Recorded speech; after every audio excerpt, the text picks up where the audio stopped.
একটা অপ্রকট সত্যি বলে দিয়ে যাচ্ছি, আজ পর্যন্ত কোন মুসলমানকে দেখিনি ঈদের দিনে মসজিদের সামনে মাইক চালিয়ে দিয়ে নাচছে।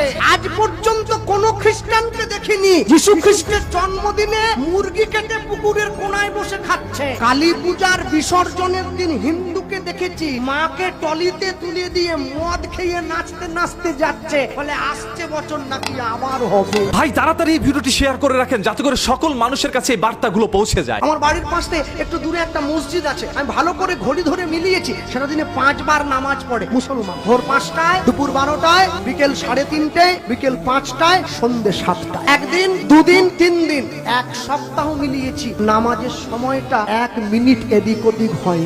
আপনাদের এই পুরো সবঙ্গে যদি বন্যা হয়ে যায় তবু নামাজের সময়টা পরিবর্তন হবে না, ওটা ভোর 5টার নামাজটা 5টাতেই হবে। কিন্তু দুঃখ কি, নরঘাট ব্রিজটা পেরোতে গেলে ডান দিকে একটা মুরগির দোকান আছে, ওই দোকানটার নাম হচ্ছে শ্রীকৃষ্ণ ব্রয়লার সেন্টার। গোটা 110, কাটা 220। আমার কষ্ট হয়, তোমার নাম নিয়ে মানুষ কসাইখানা খুলে ফেলেছে।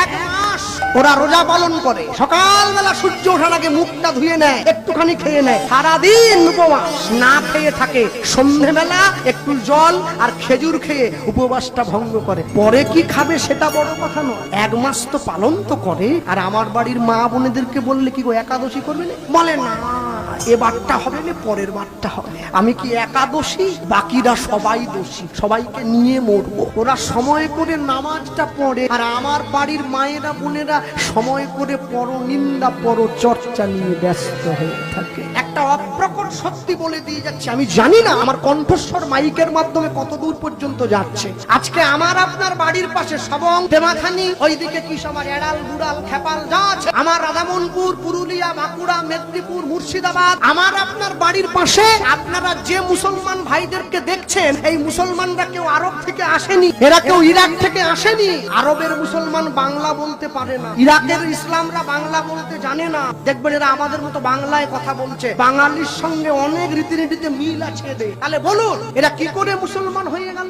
এখনো বলছি সময় আছে, নিজের বাড়ির ছেলে মেয়েগুলোকে বাবাকে বাবা বলে ডাকতে শেখাবেন, ড্যাড নয়। মাকে মা বলতে শেখাবেন, মম নয়। বাড়ির ছেলে মেয়েরা পড়াশুনো করে বাবার কাছে 2 দিন পরে এসে বলে ড্যাড তুমি, হ্যাঁ, দাঁড়িয়ে দেবে বাড়ির থেকে। আরে একই তো ব্যাপার, আমরা যাকে লাউ বলি ওরা বলে কদু, আর ওরা যাকে দরবেশ বলে আমরা বলি সাধু। আমরা যাকে বাবা বলি ওরা বলে আব্বা জান, আর আমরা যাকে কীর্তন বলি ওরা বলে আজান। বাস স্ট্যান্ডে দাঁড়িয়ে রয়েছি, এমন সময় দেখছি একজন মা এসেছে, কালো পোশাক পরা, নাক মুখ সব ঢাকা, চোখটা বের করা, হাতে তার ছেলের হাত ধরা, মাথায় টুপি, পাঞ্জাবি পরা, লুঙ্গি পরা ছেলে। দেখে বোঝা যাচ্ছে মুসলিম বাড়ির মা। কিছুটা দূরে আরেকজন হিন্দু বাড়ির মা এসেছে, শাঁখা সিঁদুর পরা, ছেলের হাত ধরা। এমন সময় এক বয়স্ক বাবা এসেছে, বড় দাঁড়িয়ে আছে, পেকে গেছে দাঁড়ি, মাথায় টুপি, পাঞ্জাবি, লুঙ্গি। মা গিয়ে ছেলেটিকে ওই